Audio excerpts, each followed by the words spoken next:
सपने पूरे करने के लिए संघर्ष करना ही होगा। जी हाँ, one has to struggle to get the success और फुलफिल योर ड्रीम्स। जी हाँ, जन्माष्टमी की मैं आप सभी को अग्रिम शुभकामनाएं देती हूँ। जन्माष्टमी आने वाली है, इसीलिए आज मैं जन्माष्टमी से संबंधित कुछ जानकारी आपके लिए लेकर आई हूँ।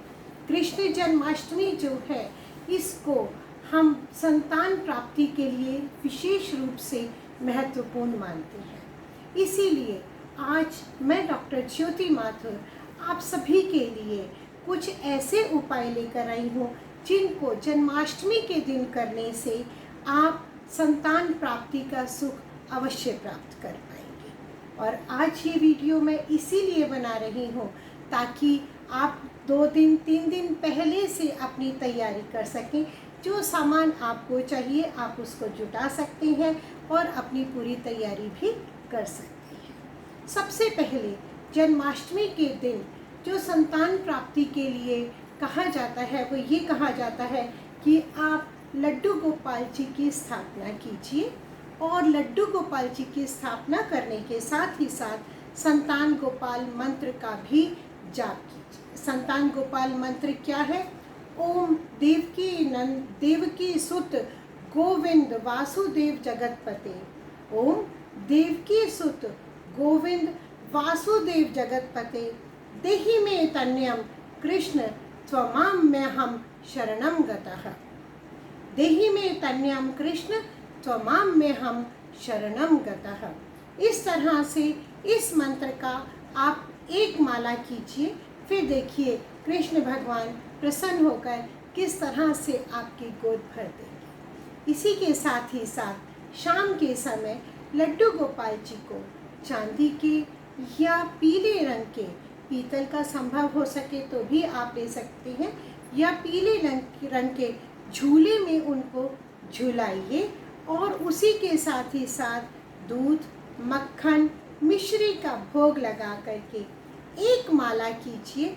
ओम नमो भगवते वासुदेवाय। इसकी एक माला करने से भी कृष्ण भगवान प्रसन्न हो जाते हैं और संतान की प्राप्ति करवाते हैं। इसी के साथ ही साथ भगवान कृष्ण को तुलसी बहुत अधिक प्रिय है, तो तुलसी देवी की पूजा करने से भी भगवान कृष्ण प्रसन्न होते हैं। शाम के समय तुलसी जी के सामने दीपक बालिए और तुलसी जी का मंत्र जो है आप उसको बोलिए, फिर देखिए संतान किस तरह से आपकी गोद भर जाएगी और संतान की प्राप्ति होगी।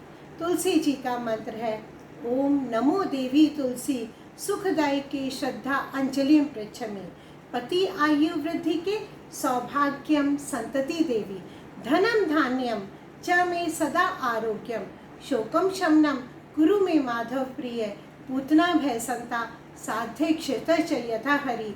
तथा संसार संता साधु रक्षा में वंश मुतव्यम। इस प्रकार से तुलसी जी के सामने दीपक बालकर आप इस मंत्र का जाप कीजिए। एक बार ये मंत्र बोलिए तुलसी जी के सामने और देखिए आपकी संतान प्राप्ति का योग कितनी आसानी से बन जाएगा।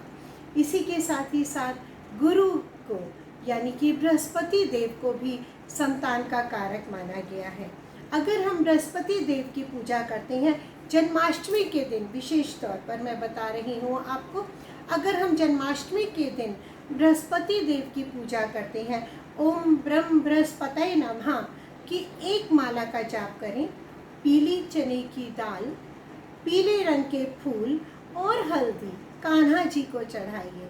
देखिए कान्हा जी कितनी जल्दी प्रसन्न होकर आपको संतान प्राप्ति का सुख प्रदान करेंगे। इसी के साथ ही साथ जन्माष्टमी के दिन से ही शुरू करके 11 सोमवार तक अगर आप चंद्रमा को अर्घ्य देते हैं, दूध, मिश्री और जल का अर्घ्य देते हैं, 11 सोमवार आप याद रखिए, और चंद्रदेव को प्रार्थना कीजिए, हे चंद्रदेव मुझे संतान प्राप्ति का सुख प्रदान कीजिए।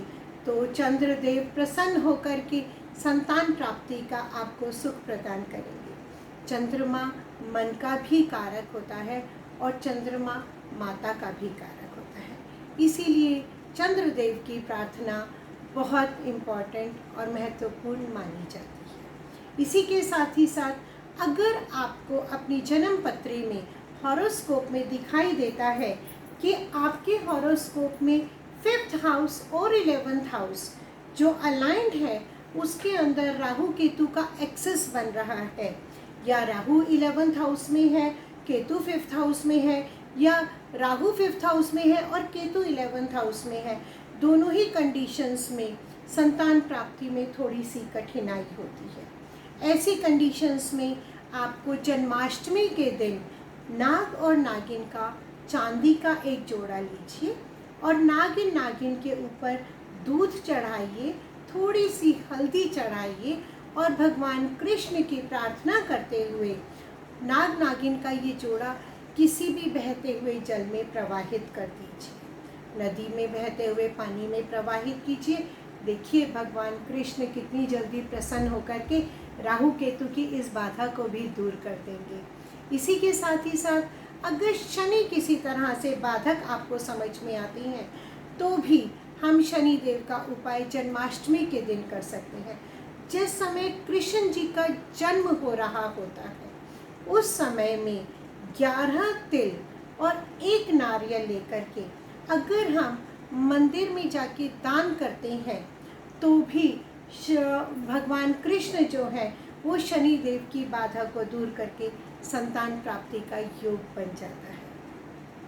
इसी के साथ कई बार देखा जाता है कि कंसीव तो कर लिया लेकिन उसके बाद मिसकैरेज हो गया या कोई और प्रॉब्लम आ गई है, तो इसके लिए आप मंगल का उपाय कीजिए और हर जन्माष्टमी के दिन से शुरू करके डेली बजरंग बाण का पाठ कीजिए।